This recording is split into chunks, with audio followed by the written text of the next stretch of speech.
Today we'll be looking at infographics and how to make one. An infographic is just a graphic representation of information and data that is intended to be very clear, very quick way to read and understand what the data is and what the infographic is trying to say. And today the infographic website we'll be using is Piktochart.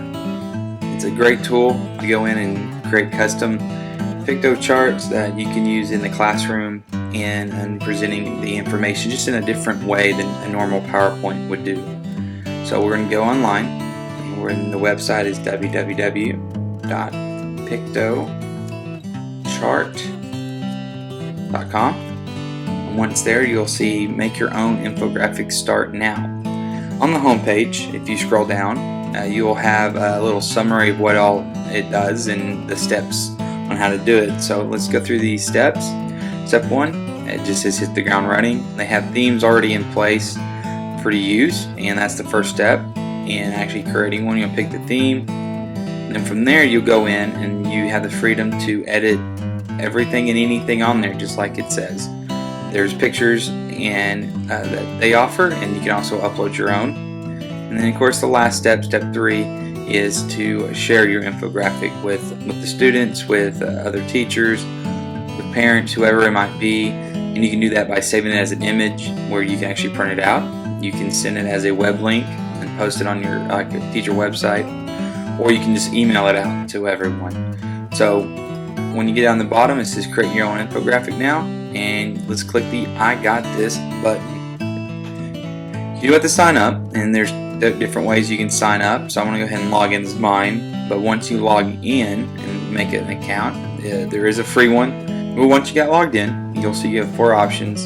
Here you have infographic, which is just your basic infographic. That is for long form way of presenting your information, probably your most basic and traditional one. A report is done, so you can have these printed out, any of these, but this one is actually to fit on 2 sheets of paper. And this is really good if you're doing reports, if you're giving data. For example, maybe you're doing test scores or something that you need to show the data, show the change and the improvement that the students are making. You would pick a report.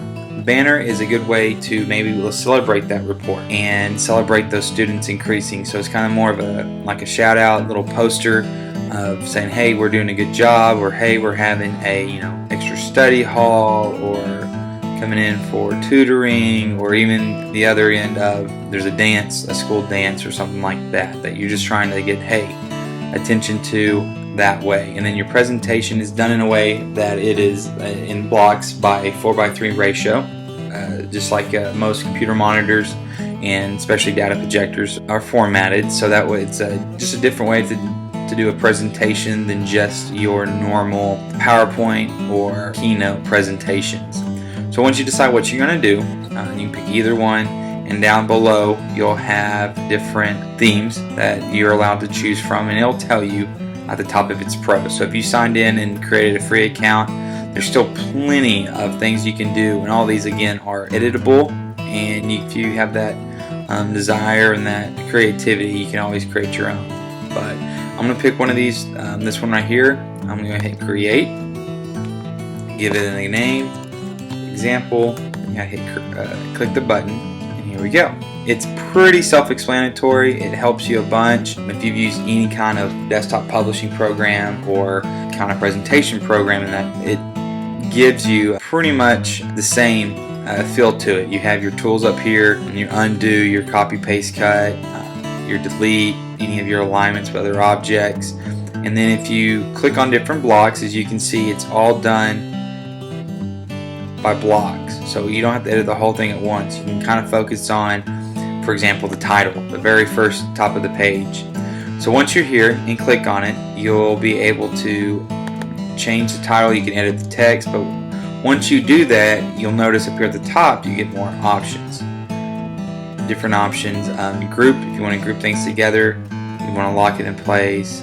Different colors, the opacity, the font size, font style, that alignment, if there's going to be a link into it, a hyperlink, You're going to be arrange it in what order, and then of course the alignment with others. So you can just go in and name it whatever you want, and then you can just click and find the next spot where you want to add the text. So on the left hand side you have graphics, you have your icons and photos. Icons is your very simple clip art type things. You have your shapes, people, pretty much a little bit of everything on here that you may pick to use. Like I said, it's very more like a clip art thing. And photos or pictures that they have posted up there. So it has quite a few you can use with the free, but of course if you pay for the pro, there's a lot more that you can choose from than just the normal free stuff. But what is good about this is that it doesn't hold you back on just theirs. If you have something you've created or pictures from an event that you want to post on there, you may upload those pictures to there and add those in as well. So you don't have to just use theirs, you can upload different images into the infographic. Alright, let's go to background, same thing, you pick your background color, background texture, text. If you need to add another text box, it kind of helps you give your body, you give your subtitle 3 and 2, your subtitle 1, and then your main title. So it does keep it all together depending on what you need. You have your styles, and this pretty much just changes the color scheme of what you want. I like blue, so let's keep it with blue. And then tools. Now tools, if you want to add a video in there, lines, these are like these blue lines that are over here. The map, of course, like the United States map that's on there, and then chart, which you'll see kind of right below down here. You may add those in that way. Let's talk about editing a map and a chart, and I'll start out with this map right here, which is very nice. If you notice, as I move over to different states, it gives me different information that is that's on there.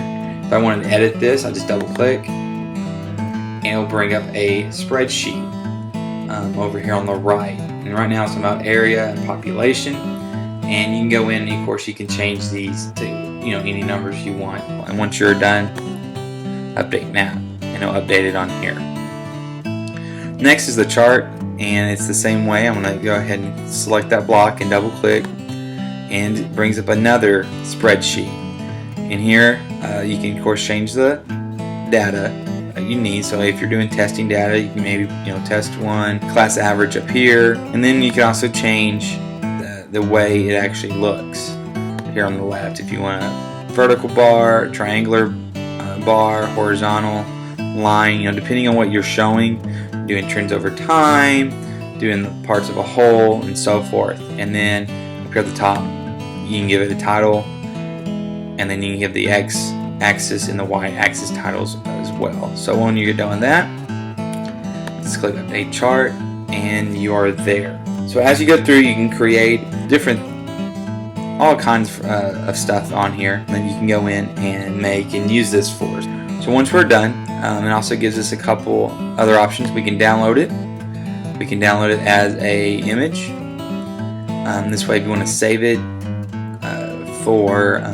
to print out, you can do it that way. And then of course we can publish it.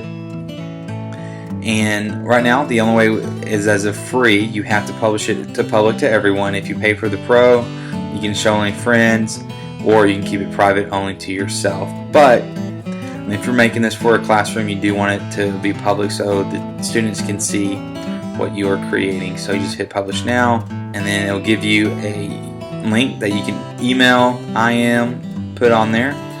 It also gives you some HTML that you can embed into your website. It has the iframe, and then it'll write just the script to apply that into a website. I'm going to go ahead and unpublish this one because I don't think anybody wants to see my example that is on there. And then you can share. So if you're done, you can go ahead and share it as a email that way, post it to any other social media, and you have your slide share and Evernote that they are allowing you to save. Now it does have over here on the left, it does have your file, so if you want to save it to keep it of course for later, it's on there. You can rename your infographic, and it allows you also to download it from here to there. And under your name, of course, you have your account settings, and then you can see your Piktocharts that you have created and have saved previously. I hope you enjoyed this tutorial. Go out there and try to make your own, and thank you for watching this video.